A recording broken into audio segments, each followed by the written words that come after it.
Hey, it's Paris. You know, I love sparkly things, right? Like stars. Duh. And thanks to Hilton and AutoCamp, I just slept under them. Picture me, serving looks by the fire outside my luxurious Airstream, making s'mores with the kids, while a national park is our backdrop. The great outdoors meets Hilton hospitality. That's hot. Explore all the new ways to stay at Hilton.com. Hilton for the stay. This episode is brought to you by Indeed. When your computer breaks, you don't wait for it to magically start working again. You fix the problem. So why wait to hire the people your company desperately needs? Use Indeed's sponsored jobs to hire top talent fast. And even better, you only pay for results. There's no need to wait. Speed up your hiring with a $75 sponsored job credit at Indeed.com/podcast. Terms and conditions apply. Hey, this is Justin Valletta from Moy'noq. You're listening to the Brutally Delicious Podcast. 1, 2, 3, 4. The Brutally Delicious Podcast. The Brutally Delicious Podcast. The Brutally Delicious Podcast. The Brutally Delicious Podcast. Awesome. Thank you for joining me. Black metal from the Carolinas, right?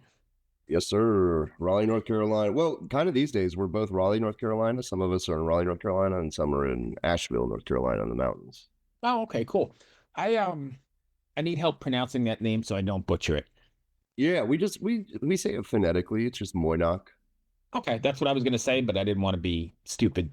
Yeah, we've heard everything from, people inserting random, we had one guy say Moy'noq, so that's become kind of like an inside joke in our band. That's pretty good.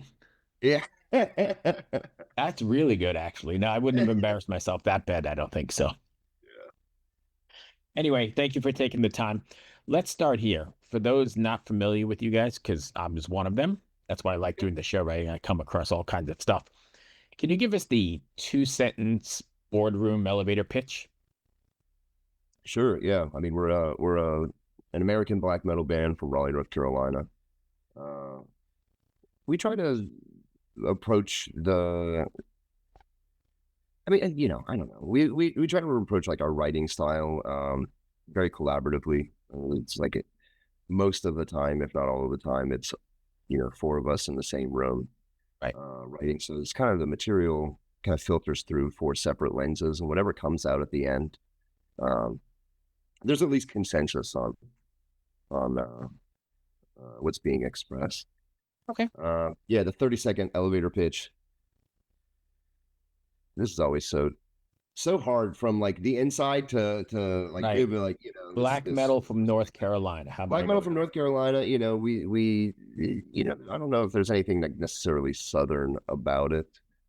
People have described us as feral, but definitely American. I think it's pretty modern and pretty American. All right. Sound. So I've got about 5 semi in-depth ones, and then we can, if you have a sense of humor, we play around at the end. That does really well with video shorts. So yeah, does that work? Yeah. So we'll start seriously first. Moy'noq, yeah, I got it right. Moy'noq's music is described as having a uniquely humid atmosphere, which is, I think, a very stark contrast to the frozen landscapes with the Scandinavian black metal, right? How might the oppressive heat and the dense air of the American South shape the emotional and sonic palette of your music? Oh, great question, Bruce. Yeah, so it's hard to say because it's almost unintentional, growing up down here. I mean, yeah, it's June. It was 94 degrees yesterday. It's right. Just it's hot as fuck all the time. Right, and it's humid as hell. I'm in Richmond, so I'm not far from you. And Cool. Yeah, hot as hell, humid as fuck. Yeah, man, we'll be up there before too long. I'll let you know when we're coming. Absolutely. Yeah. I think really just oftentimes we're writing in a room that's extremely hot, but most of our music deals with like personal introspection. We're big fans of like the DSDM genre as well, in addition to we kind of listen to everything. My favorite band is Kiss, but Right. you know, yeah, it's tough to say. I think that it's just you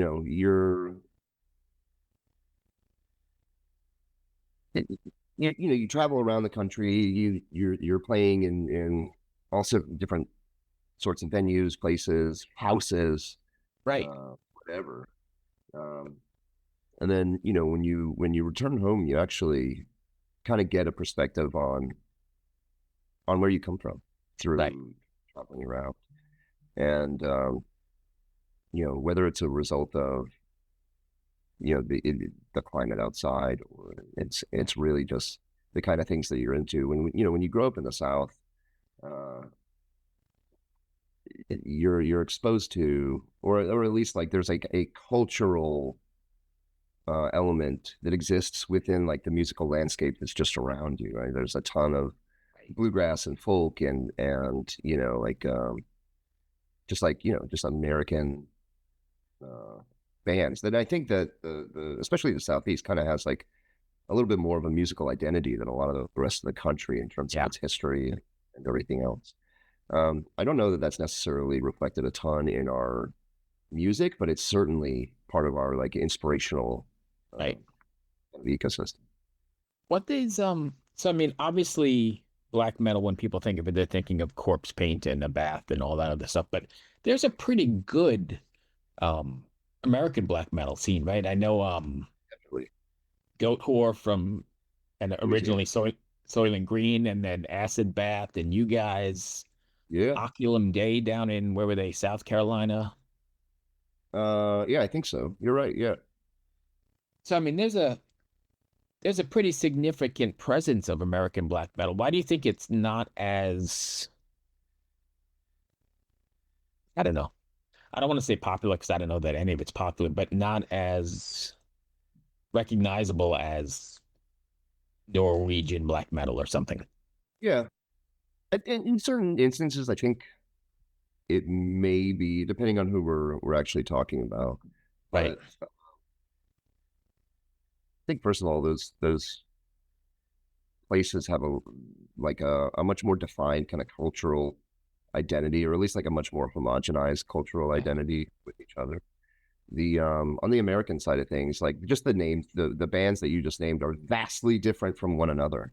Whereas, if you take like, especially like, second wave bands, there's a lot of overlap in the presentation of what the band looks like. Whereas, especially in modern American black metal, where, for example, like Knock Mystium or Weakling or any of like the bands that are really kind of like pioneering the American sound, so to speak, in like the mid 2000s or early 2010s. They're just very, very different from each other. The country is huge, and even from state to state, things can vary significantly from culture. Makes sense. Laws, Yeah. to whatever. So I think that certainly plays a role, but I also don't think that any of the bands from the U.S. necessarily have broken out or pioneered in the same way that like a Scandinavian black metal band Like did. an Emperor or something, right? Yeah, right. Same thing with like the levels of controversy, right? There's not really been like church burnings or any of the bullshit, right? and not that I'm necessarily like, hey, go burn down your local church or anything, but well, I mean, but it's Right. Yeah, make your own decisions, But yeah, I think that has a lot to do with it. Is like the popularity that a lot of those second wave bands got was off of, rebellious teenagers learning about the controversial actions that Right. The other band I was thinking of is Panopticon, right? Aren't they from somewhere Midwest? Yeah, Austin's originally, I think, from Kentucky, but then he lives in Minnesota nowadays. Yeah, we're fairly close to it. Well, I mean, I haven't talked to him in a while, but Isles of Wrath, is that another one? I don't know. I don't know who they are. I think that's Appalachian black metal, sort of. Yeah, well, we're all for it. We just dropped a split with a band called Urocyon, and Yeah, they're from Asheville, like generationally Right. from What's been the Asheville. response to it so far? Great, really, really good. I think this is the most important um, release that I've been a part of thus far in my like musical career. I play drums in the band, so I can't really speak for everyone, but this is it's been I've learned the most from this release. It's been the most I don't know how you want to actually how I can describe this. Like in terms of the expression itself, I think it's the most comprehensive and exciting thing that I've been a part of. Anybody that I'm close with that has listened to it has, not that they necessarily have said shitty things in the past, but Right. they really enjoyed it, man. And it's only 2 songs. So the way that this split came about was, we reformed in 2016. In Right. 2023, we went on a big tour, like not like um, incredibly long, but it was just under a month. And during that tour, we lost one of our guys. Touring's hard. I mean, I don't know if you've been in bands and stuff, but touring's hard. Right. It's arduous. This one in particular, like our van broke down. We had to rent. We got pulled over a couple times. The brakes went out. We got stranded in North Dakota. Uh, no money. Like it sucked, Right. right? Spinal But, tap. yeah, the tour itself was great. The shows were great. But it's hard. So in 2023, we started in 2016. 2023 comes around. Uh, One of our guys has to step down just to keep his sanity, or what little sanity he had in the first place. Okay, so we get a new guy, Dave Kaminsky from Asheville. Um, and really, the name of the game when he came on board was, "Hey, dude, learn the material because we have show obligations that we need to be prepared for." We're playing Mass Destruction Fest down in Atlanta with some awesome bands, and so we really wanted to be prepared for that. After we got through 2023, we reassessed the situation. All right, now we have 3 guys in Raleigh, 1 guy in Asheville, and how do we go forward with the project? How do we collaborate with each other? How do we write? How do we continue to keep this train going? And we've been talking to the Urocyon guys forever. Like I've been in previous black metal bands, and they have as well. Their previous band named Shadow the Destroyer. We've been engaged with them for so long, talking about someday we should do a split, whatever. Right. And this seemed like the perfect opportunity to, hey, let's learn how we can actually do this. How we can actually collaborate remotely.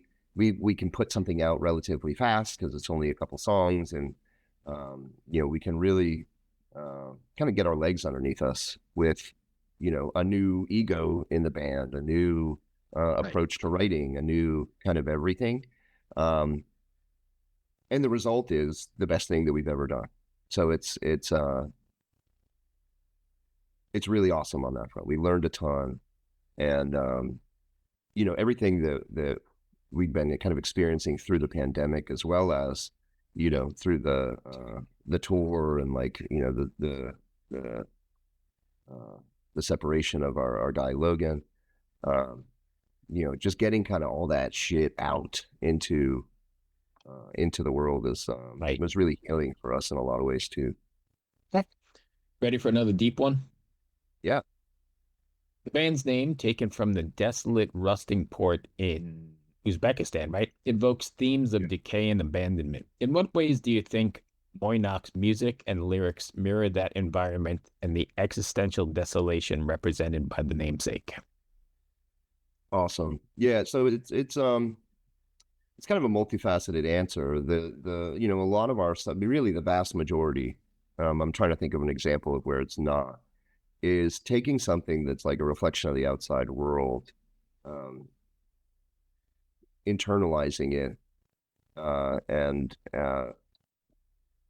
turning around and trying to relate some internal pain, suffering, whatever it is, whatever it is that you're either going through or whatever, and just trying to relate that to something in the outside world. So when we were kind of coming up with the name, we were trying to figure out like, a lot of us have gone through either, really rough childhood or intense substance addiction or like whatever. Um, Aside from the fact, then that's just on like the micro level. Aside from the fact that the world seems to be kind of getting worse every day, and humanity is kind of accelerating the demise of the planet. And Yeah, I not don't that we're think like it's 2 minutes to ecological. midnight anymore. I think it's way Yeah, closer. It's like 30 yeah, and seconds. we're not like eco warriors or anything. It's just more about like, we're trying to understand the world around us, and we're trying to be understood ourselves. And Is there a so, message or a takeaway you want your fans to? um, get it out. I think most DSBM bands would probably push people that listen to them, or like kind of like do like suicidal glorification kind of stuff. Yeah. I don't think that we're necessarily a DSBM band in that regard. We more, we just feel that kind of swath of emotions fairly regularly. But it's get it out. I mean, the healthiest way for us to deal with the things that we feel is to do exactly what we're doing, and get it out, because otherwise Is we there an probably, intense catharsis to it all? yeah, especially playing live, Yeah. definitely. We probably wouldn't be here if we didn't have this outlet. So one more deep one, because you just brought it up. Moy'noq's live performances are described as overwhelming, chaotic, and suffocating, almost like the physical force engulfing the audience. What psychological or cathartic effects might such an immersive, intense musical experience have on the listeners, especially in the live setting? Yeah. We definitely try to be punishing. It's a very physical performance. We try to leave everything we can, on the stage. I think lighting has a lot to do with the presentation of any live performer. What colors you choose, how often they appear, how late in the set they appear. Is it just white, whatever? That's something that we actually discuss fairly often, is how to tune the performance really kind of specific to either that show, that festival, whatever it is. Um, Aside from that, I think that, traditionally in black metal, you brought it up earlier with like corpse paint and spikes and this and that.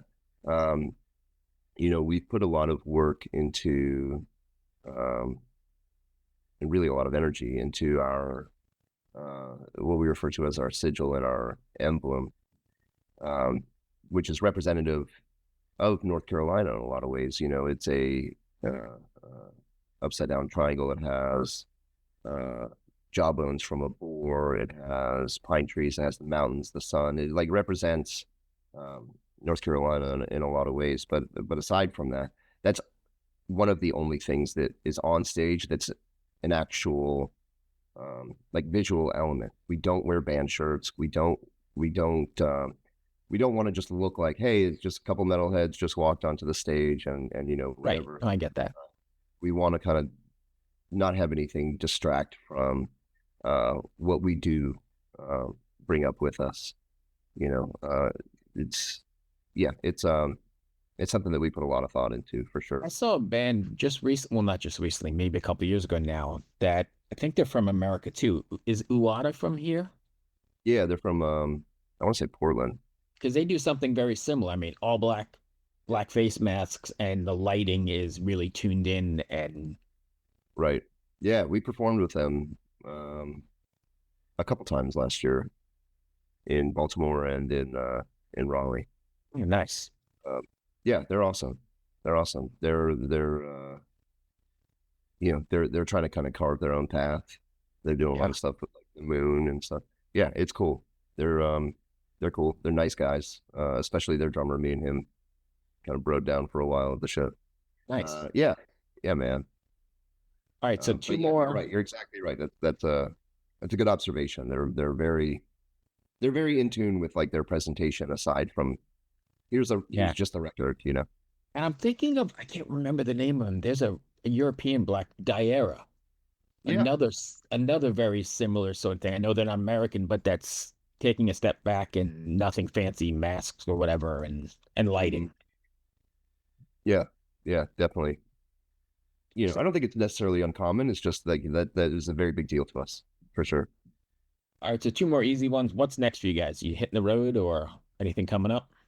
We are. Well, kind of. So we have several shows coming up. They're mostly like friendly shows. You know, I throw a fest, or I haven't in a couple of years, just because it's incredibly expensive. But yeah, we're playing with Woe, who is an awesome WOE, awesome band from New York, and Obsidian Tongue. They're playing Richmond today, Bruce. You should go.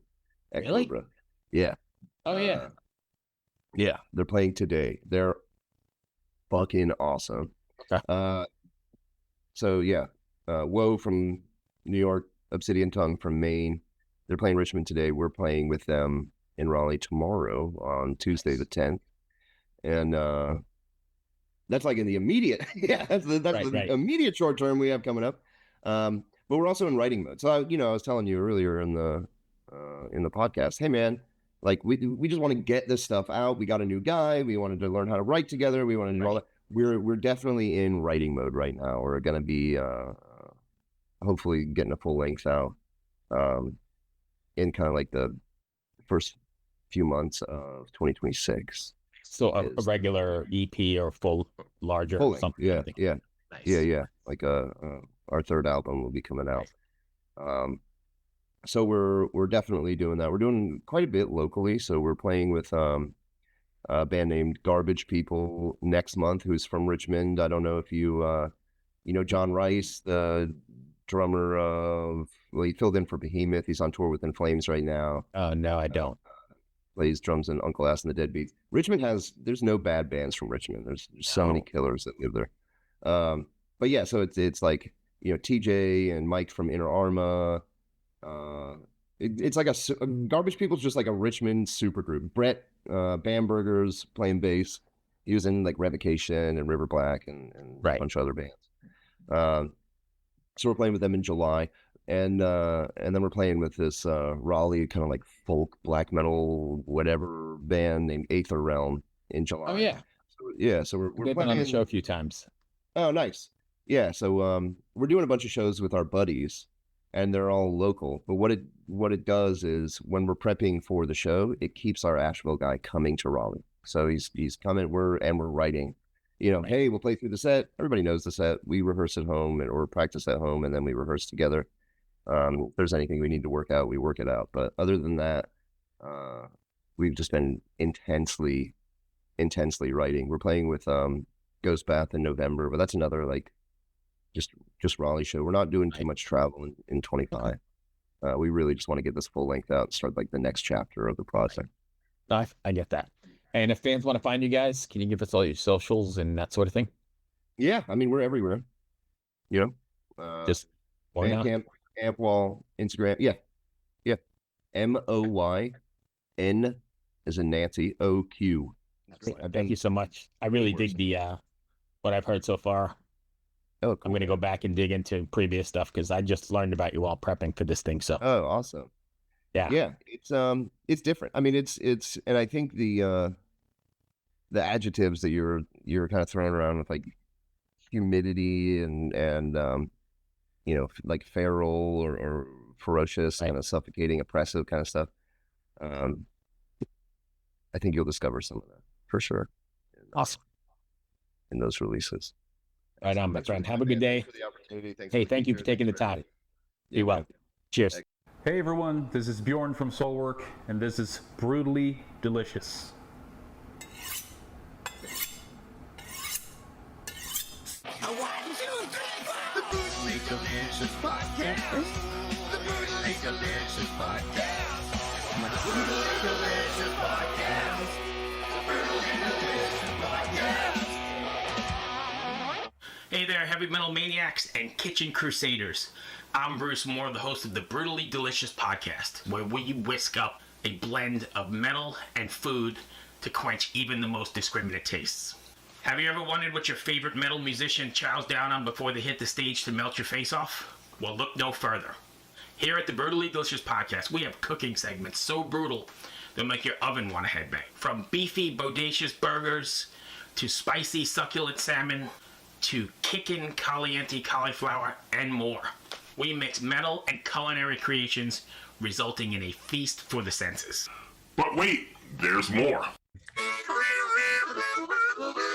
Hey, this is Michael Monroe. Brutally delicious. Isn't that beautiful? See you down the road. Each week, I meet with the mammoths of metal for interviews that are spicier than a Carolina Reaper. Get the latest on their upcoming shows, behind-the-scenes stories, and if we're lucky enough, maybe they'll share a secret family recipe or two with us. You'll also want to check out our weekly album and show reviews, where we dice, slice, and serve up our unique takes on the latest metal releases. So grab your leather apron, crank to volume 211, and subscribe to the Brutally Delicious podcast on your favorite podcast platform. It's sure to be a hell of a time. Oh, hey there. It's Tim from Protest the Hero. Now that you've seen my junk, I'm going to show you how to make a pizza. And you're watching Brutally Delicious. What's up, everybody? Max Cavalera, Soulfly, and you listen to Brutally Delicious podcast. Stay metal, motherfuckers.